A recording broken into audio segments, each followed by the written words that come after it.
নবীকে সালাম দিবে, আসসালাতু ওয়াসসালামু আলাইকা ইয়া রাসূলুল্লাহ।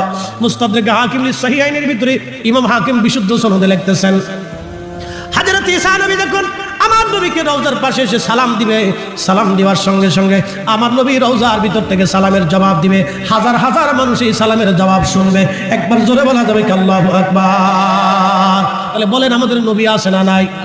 জিন্দা না মরা? জোরে বলেন জিন্দা না মরা? ওরা কারা আমার নবীকে মেরে ফেলতে চায়? ওরা কারা আমার নবীর ক্ষমতাহীন বলে থাকে? ওরা কারা আমার নবীর শানকে ছোট করে দেখে?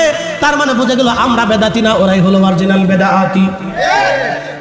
হজ আর উমরা করিয়া ঈসা আলাইহিস সালাম সরাসরি মদিনায় আমার নবী রওজা মুবারকে যে সালাম দিবেন, আল্লাহর নবী রওজার ভিতর থেকে সালামের জবাব দিবেন।